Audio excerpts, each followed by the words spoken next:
Number the Stars, Chapter 11. Will we see you again soon, Peter?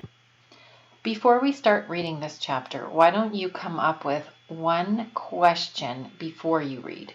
Because for your chapter 11, you have to write 3 questions or things that you wonder as we read. Why don't you come up with one question before we actually start reading? You can pause the video, write down your question, and then press play again.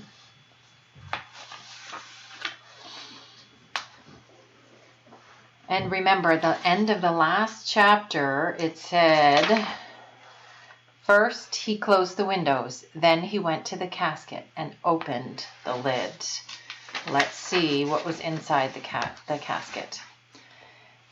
Anne-Marie blinked. Across the dark room, she saw Ellen, too, peering into the narrow wooden box in surprise. There was no one in the casket at all.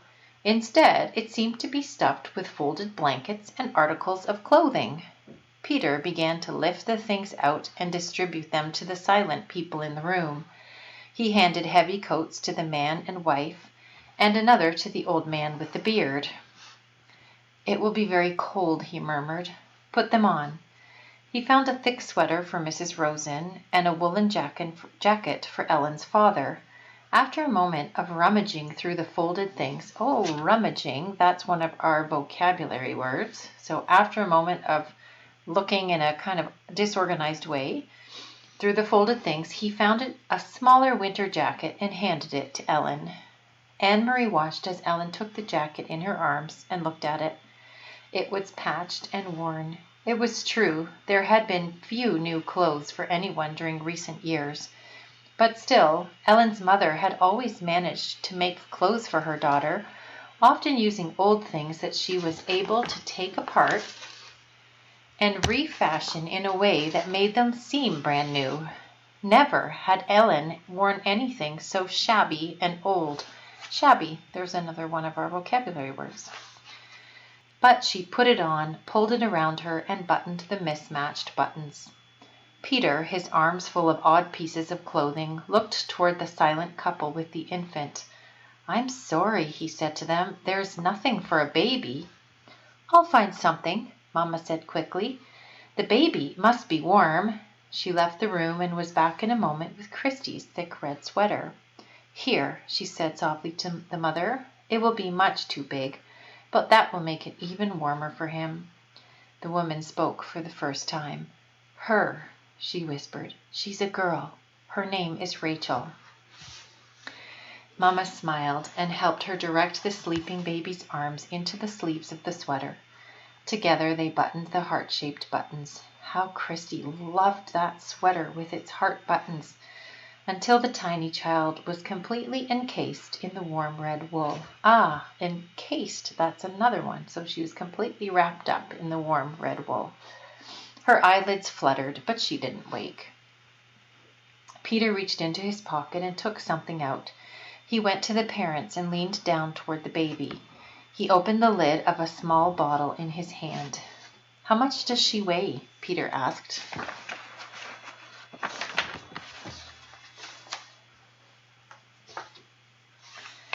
"She was 7 pounds when she was born," the young woman replied. "She's gained a little, but not very much. Maybe she weighs 8 pounds now? No more." "A few drops will be enough then. It has no taste. She won't even notice." The mother tightened her arms around the baby and looked up at Peter, pleading. "Please, no," she said. "She always sleeps all night. Please, she doesn't need it. I promise she won't cry." Peter's voice was firm. "We can't take a chance," he said. He inserted the dropper of the bottle into the baby's tiny mouth and squeezed a few drops of liquid onto her tongue. The baby yawned and swallowed. The mother closed her eyes. Her husband gripped her shoulder. Next, Peter removed the folded blankets from the coffin one by one and handed them around. "Carry these with you," he said. "You will need them later for warmth." Anne-Marie's mother moved around the room and gave each person a small package of food, the cheese and bread and apples that Anne-Marie had helped her prepare in the kitchen hours before. Finally, Peter took a paper-wrapped packet from the inside of his own jacket. He looked around the room at the assembled people now dressed in the bulky winter clothing, and then motioned to Mr. Rosen, who followed him down to the hall. Anne-Marie could hear their conversation. "Mr. Rosen," Peter said, "I must get this to Henrik, but I might not see him. I'm going to take the others only to the harbor, and they will go to the boat alone. I want you to deliver this, without fail. It is of great importance."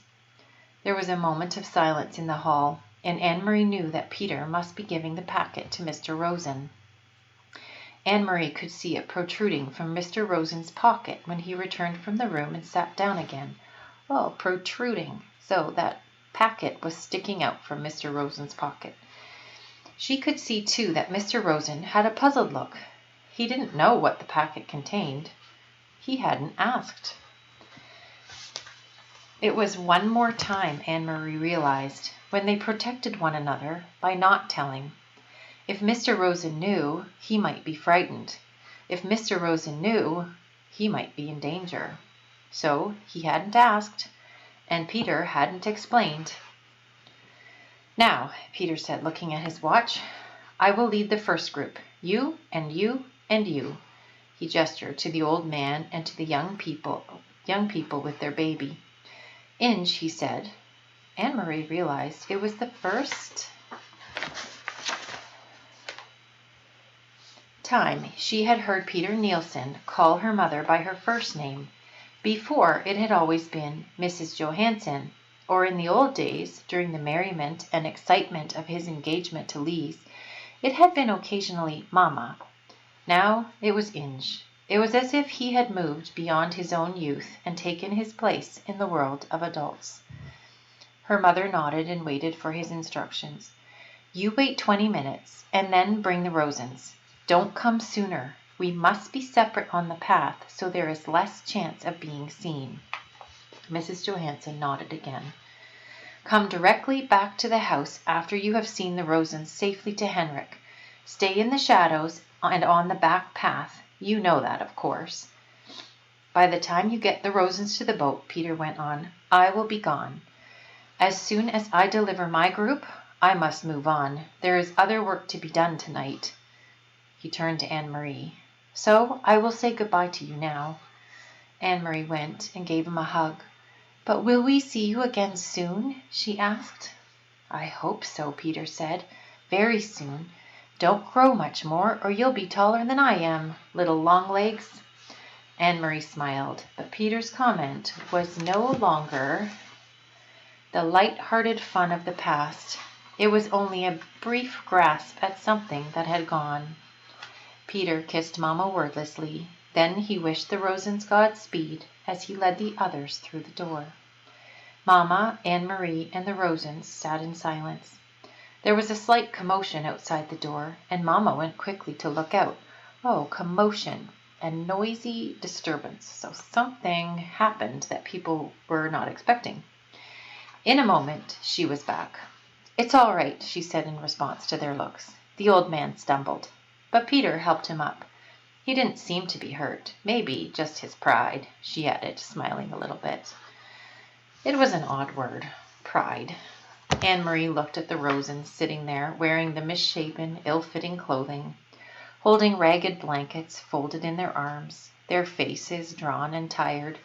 She remembered the earlier, happier times. Mrs. Rosen, her hair neatly combed and covered, lighting the Sabbath candles, saying the ancient prayer, and Mr. Rosen sitting in the big chair in their living room, studying his thick books, adjusting his glasses, looking up now and then to complain good-naturedly about the lack of decent light. She remembered Ellen in the school play, moving confidently across the stage, her gestures sure, her voice clear. All of those things, those sources of pride, the candlesticks, the books, the daydreams of theater, had been left behind in Copenhagen. They had nothing with them now. There was only the clothing of unknown people for warmth, the food from Henrik's farm for survival, and the dark path ahead through the woods to freedom. Anne-Marie realized, though she had not really been told, that Uncle Henrik was going to take them in his boat across the sea to Sweden. She knew how frightened Mrs. Rosen was of the sea, its width, its depth, its cold. She knew how frightened Ellen was of the soldiers with their guns and boots, who were certainly looking for them, and she knew how frightened they all must be of the future. But their shoulders were as straight as they had been in the past, in the classroom, on the stage, at the Sabbath table. So there were other sources, too, of pride. They had not left everything behind. So why are they going to Sweden? Why can't they stay in Denmark? That's something you should think about. Remember back what Anne Marie said about Sweden on the map.